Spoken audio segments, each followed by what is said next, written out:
We welcome in our mans and them. Hey, Boy, you everywhere. Man, how much is hey. the talent fee for you to be on the show today, man? Like, Oh, for my guys, it's the F. What you mean? I would okay, I'm never. hey, I'm But just yo, saying. the Mark Davis shot. I mean, I might have to raise it just a little bit The after Mark that. Davis. I see what you did there, That was I a knew man. I you cold know. one. I knew you That was a cold one. I knew you'd appreciate that. I knew you and all your Raider fandom would appreciate that. It's a good week, Um, good bad week for us, but good week. Always love to beat the Broncos, even though it might cost us a franchise quarterback. take the wins, man. Take the wins. At this point, you just You got to guys getting take the Aaron Rodgers, wins. man? What you talking about? Man, look, I won't believe that we have a new quarterback until I hear the cadence of the snap in week one. Eddie Gonzalez, the host of the Et Cetera, is with us here on D'Lo and KC. I don't know if like Kevin's off to the side. Did he want to announce his next chapter to Sacramento? Is that what this? Like, I know y'all been singing the praises of the Sacramento Kings. Like, if you, hey, we could be the facilitators of all this if you want to.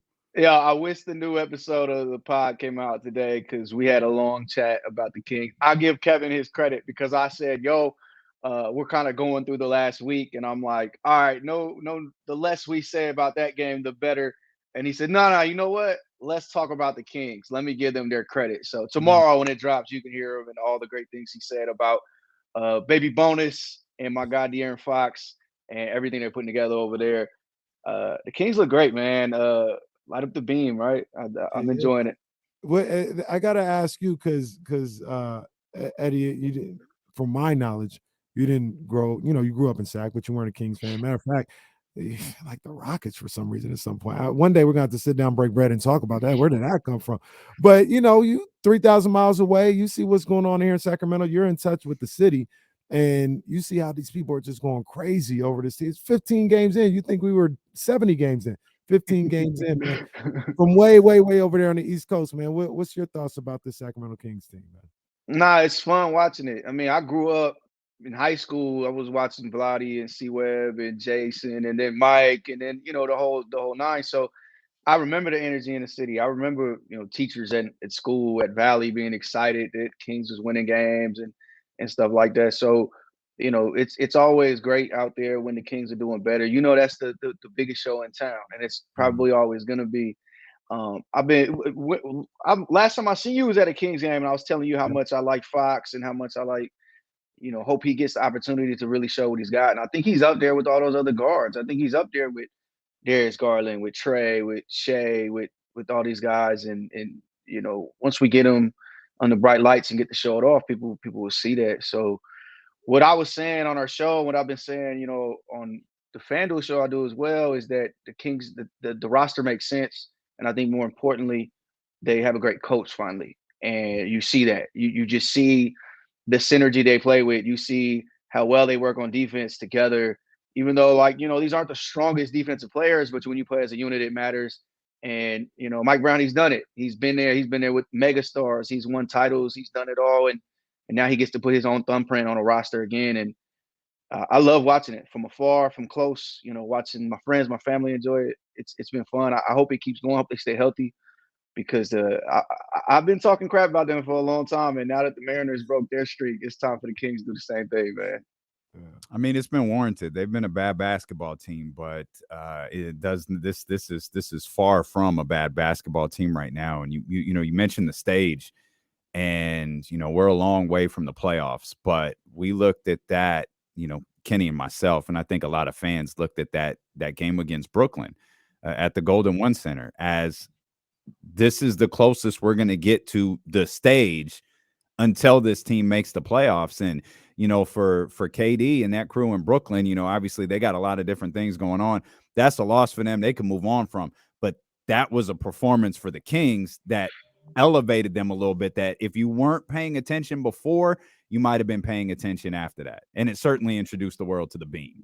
Yeah, when I was in LA with Kevin, and even before they left on the road trip, we were talking about kind of like, hey, this is a good chance to get back to 500 to really get rolling. They were playing well going in. And it was like, Clippers, okay, it's gonna be tough. The Lakers, they ended up losing the Lakers game, so it's like we shouldn't overlook them. But the Kings, we were both like, yo, that's gonna be a tough game. That's gonna be rough. And obviously had confidence going in, but 153 points and just lighting it up from every space in the floor. It was a great display for them and national TV and the whole nine. And you love when you can do that. And being from Sac, I know how it feels when it's like, yo, we get two national TV games a year and we got to really show out. We wear the new jerseys, we do all of that. And they did it. They showed out for sure. And the Kings are on the map. The Kings are on the map nationally right now. Definitely. I can't wait to hear what you and KD have to say and how he breaks down going up against that team, because Eddie, one of the things that I kind of I'm a full believer in, and it looks real to me, and I think this is what it's going to be all year long, is this team going to score points.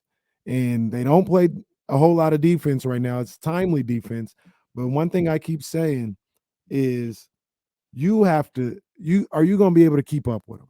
Because they're coming with 120. You're going to score 120. Detroit, you score 127. All right, we're going to go up to 139. Like they're going to keep scoring. And I feel like a lot of the times, I'm not calling them the Warriors or anything like that from their heyday, but that was one of the things I used to always remember with the Warriors is the way they score on offense was almost a little bit like a defense. It put pressure on you to score on the offensive end. You think this is sustainable, where they can average 120 points a night? Yeah, well, they're leading the league in scoring right now, right? And then they're just up close to an offensive rating as well. I mean, that's what we talked about. The Red Velvet, my guy Kevin Herter, he's an absolute sniper. He's insane.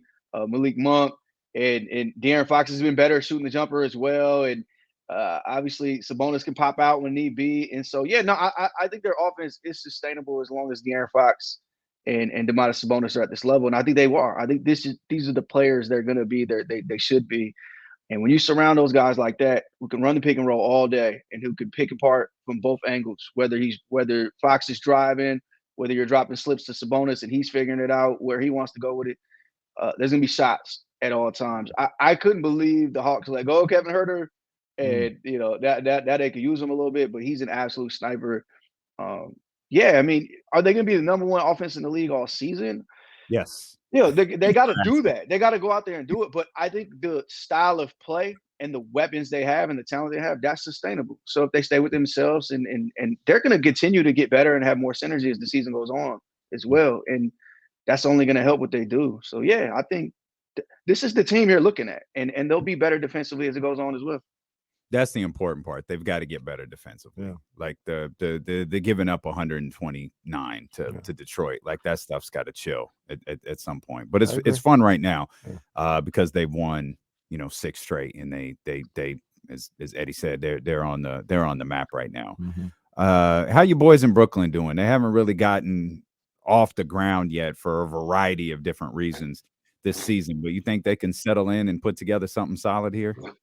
Yeah, like you said, it's a variety of different reasons, but I think with the coaching change and everything, my dog is going crazy over here. Big fan of D-Long. That's I all don't know right. if you can hear it, but with the coaching change and kind of the defensive mind state they've instilled with their roster, there's a lot to look forward to, and there's a lot of improvements going on with them. I think that the big thing right now is Ben Simmons is looking like a basketball player again, and I've been critical of him just like everybody else. And he's continuing to get better each night. The last week has a big game tomorrow, obviously against Philly, going back and they're a week in Philly. There's no Joel, there's no Maxey, there's no James, but it's still going to matter for him. And I think those guys they turned up last year for him as well, and now this year he'll be on the court, and they know that that's a big game all around. So I expect to see a great version of them. I was saying before, if this is the band that we're gonna get, 22 points last night, I think 8 rebounds, 7 assists. He's taking on top defensive assignments. Yeah, now there's some upside with this team. Now there's some parts of this roster to be excited about and see what's going on. The East is tough. We know they got the Bucks out there. They got the Celtics who just ran through the East last year. But this is a talented roster, and once everybody's slotted in the right peg on the team, right? Kevin's comments last week got kind of taken and blown out of proportion. But essentially what he was saying is like, with Ben, with Kyrie out, everybody's moved up a slot. Everybody's having to do a little bit more than they generally had to do. Now and everybody gets back to where they belong. I think they can be a real good unit, and it's just about growing from there. Yeah. Shout out Eddie, man. I didn't know you went to Valley, man. Shout out Valley Vikings, Art Vaughn, Marcus Price, John James, Bernard Sills, my people over there. Shout out Valley, man. B. Seals, Brian Seals as well. His little brother. That's my guy. Yeah. Straight up. You know what's odd about KD though? We're talking about this at the Brooklyn game. He's still a sight to see. All of these years in the league, when you see him out there with other professional ball players, your eyes are still, all these years later, immediately drawn to him. He's box office. He's so, like, he's gigantic, right? And at that size, the things he does, you know, I always kind of joke about, like, just walking in a room with him. He stands over everybody, almost every human you could run into, and he's just so skinny and just like graceful, and then you put that into hyperspeed on the court, and there's like a physicality to him that he doesn't always get credit for as well, and there's like a tenacity to him. He's getting texts, he's yelling at benches, he's doing the whole nine. It's theater. It's theater. It's crazy when you look out on the court and he's the tallest guy, and it's like, wait, what? And then he's doing all the stuff he does. You know, obviously a tough night out there, but he still got I think he got his 30 that night. And, you know, it's amazing when you look up and it's like, wait, he has 24 points. When did all that happen? And he just makes it look so easy. People disagree with me, man. He in my top 10 all time, man. Right now, he in my top 10 all time. Yeah, I don't want all that other stuff with KD to like make people forget. Like, in a league of just unreal athletes, he's one of the most unreal. He's a one-on-one. Yeah, I think when you talk like skill, when you talk like, you know, I hate when people say this, but pure, like, but if you're just looking at like the basketball player and we're not bringing trophy rooms in there, definitely up there. Definitely, it's hard to argue that. You're talking about a guy who's 7 feet tall and is one of the best shooters, has a great handle, and can do it from every. And then you know, when you really watch, he really gets after it on defense. So like, what are we missing at that point? No. You know, it's crazy looking back. Got robbed of 2 seasons due to injuries, and where he could be in points scored now and where he could have been. But I mean, this is third all time in points per game. So yeah, top 10 isn't. It sounds ludicrous, I guess, with the way we argue about sports now, but it's not all that insane when you look at it and give it some real thought. Eddie, we appreciate you, brother. I'm getting a note, by the way, from Kendra Montgomery Block. Tell everyone I went to Valley. Kendra went to Valley too. Yeah, oh my God, these Vikings surrounding me, man. I'm still lying out here. CKM, stand up. You know what it is. Eddie, we appreciate you, baby, man. Thanks as always, man. And congratulations on the new FanDuel show, man. It's awesome to watch your success. Fellas, thanks for not bringing up the Raiders too much. Anyway, we got to come back. We got to talk about Earl and Bud if they ever fight in 2025. It's tanking Ryan now, baby. Yeah, we got to think about tanking Ryan. I might have to see you out there, man. See you in Vegas. Let's see. Man. Come on. Let's go. We appreciate you, baby. Thanks, Eddie. Always good, fellas.